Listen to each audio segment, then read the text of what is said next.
Assalamualaikum. Hai para pejuang NIP dan baju kopri. Kali ini Nova mau berbagi sedikit tips dan pengalaman ketika mengikuti tes CPNS 2019 lalu. Gimana nih? Sudah berapa persen persiapan untuk tes tahap berikutnya? Tahap pertama, seleksi administrasi sudah lulus kan? Pasti dong. Berarti sudah saatnya untuk lebih serius menyiapkan amunisi bertempur di seleksi kompetensi dasar SKD. Buat yang sudah belajar dari jauh-jauh hari untuk mempersiapkan CPNS tahun ini, semangat ya, tekad kalian emang luar biasa. Semoga tahun ini Allah meridhoi usaha dan menjadi rezeki kalian untuk lulus menjadi ASN. Amin.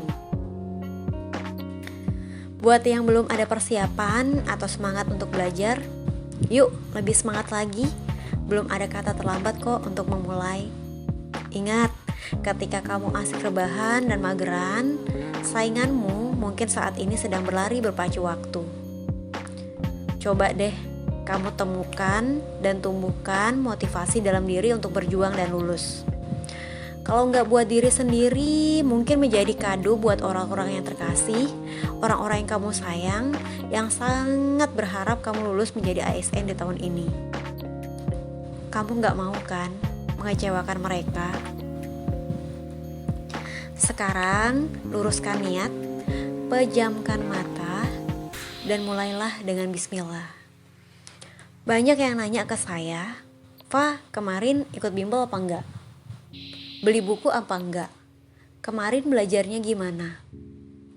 Sekarang saya akan sedikit menjawab dan share persiapan saya.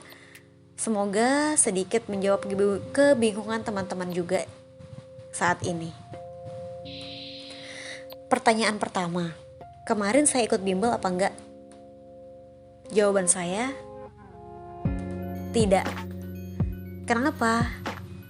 Pertama, saya tipe orang yang tidak bisa belajar sama-sama. Yang kedua, biaya ikut bimbel lumayan mahal kalau menurut saya. Kebetulan saya juga tipe orang yang lebih suka belajar sendiri. Kalau bingung, baru saya cari teman atau partner yang paham untuk mencari tahu jawabannya. Dari pengalaman tes 2018, saya sudah juga memiliki sedikit gambaran dan cukup tahu di mana kelemahan dan kekurangan saya saat itu. Namun, buat teman-teman yang merasa butuh bimbingan buat belajar, suka diskusi, punya duit lebih, nggak ada alasannya kok, nggak ada ruginya buat untuk ikut bimbel. Kadang, untuk mewujudkan mimpi, kita juga harus membayar lebih.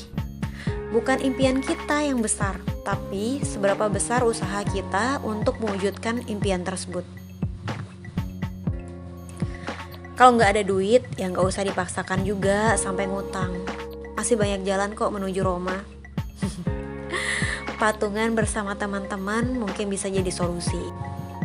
Ada beberapa bimbel belajar yang saya rekomendasikan. Yang pertama, Ayo CPNS, Ayo P3K.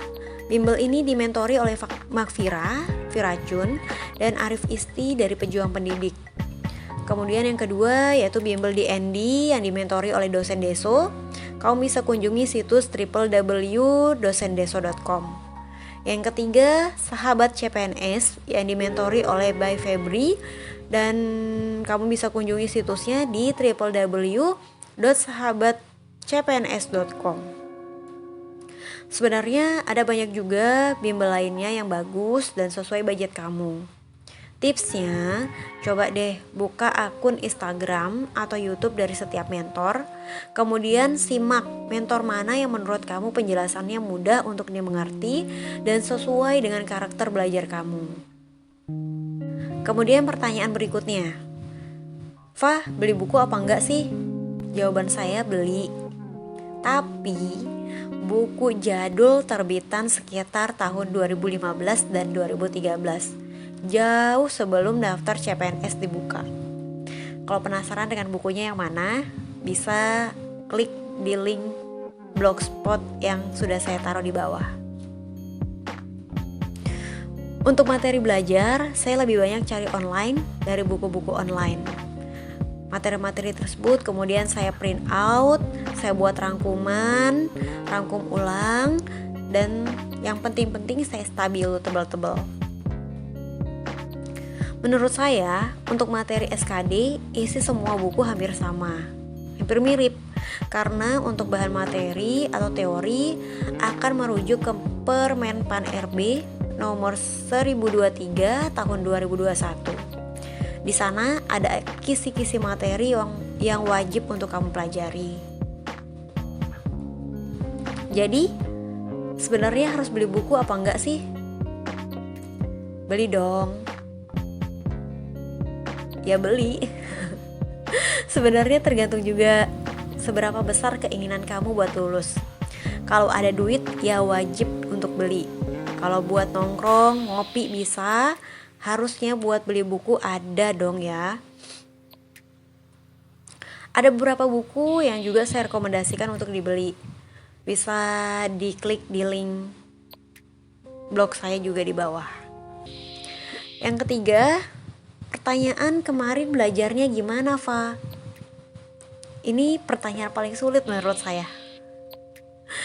Karena saya tipikal orang yang belajar sesuai mood.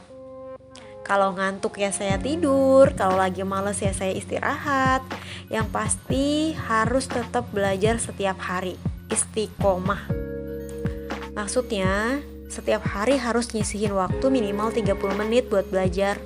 Mau latihan soal, mau baca buku, mau baca materi, atau cuma sekedar nyimak video YouTube. Kalau lagi kerja, ya mungkin kamu bisa sambil-sambil nonton YouTube. Kalau lagi di rumah, mungkin kamu bisa latihan soal. Ya, semisal seperti itu. Menurut saya, metode belajar setiap orang tuh beda-beda. Cocok di saya, belum tentu cocok di kamu. Ada juga yang suka nyicil belajar jauh-jauh hari. Ada yang suka sistem kebut semalam, ada yang suka mepet-mepet mau tes, ada yang harus buat rangkuman materi sendiri dulu, ada yang suka nonton dan nyimak YouTube, ada yang suka cuma dengerin orang baca dan langsung hafal. Yang ini paling nyakit. Nah, yang paling tahu kamu cocok dengan metode yang mana, ya diri kamu sendiri. Beberapa akun YouTube yang saya rekomendasikan untuk belajar. Yang pertama, Viracun. Yang kedua, Kartika N. Satya. Yang ketiga, Dosen Deso. Yang keempat, Media Edukasi. Yang kelima, Beta Nurse. Yang keenam, Master Simple. Yang ketujuh, Fandi Api. Yang kedelapan, Askep. Yang kelima, Simply Dokter. Tipsnya, yang pertama, explore dan tentuin metode belajar yang kamu suka. Yang kedua, coba cari kelemahan kamu di bidang mana. Entah TIU, TKP, TWK, dan lebihkan sedikit porsi belajar di bidang yang kamu kurang. Contohnya, 40% di TIU, 30% di TKP, 30% di TWK. Selanjutnya yang ketiga, buat suasana belajar yang nyaman dan pilih waktu belajar yang kamu suka. Contohnya selesai asar, selesai subuh, atau selesai isya.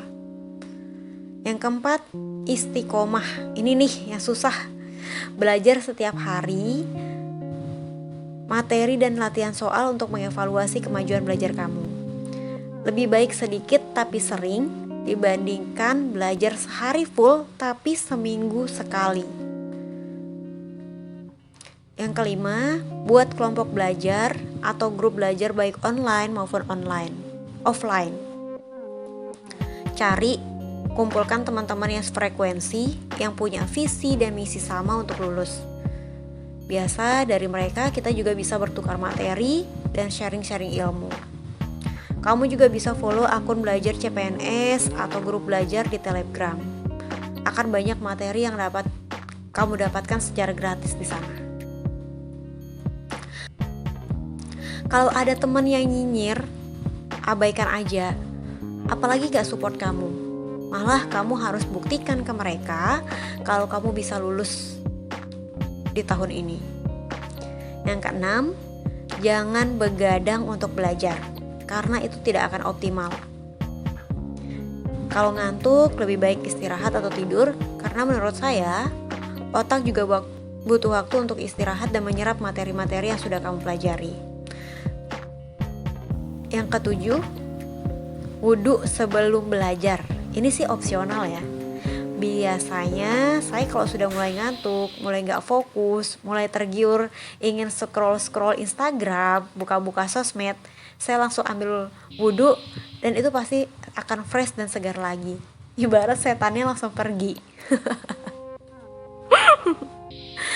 Semoga bermanfaat ya. Semoga sukses pejuang NIP.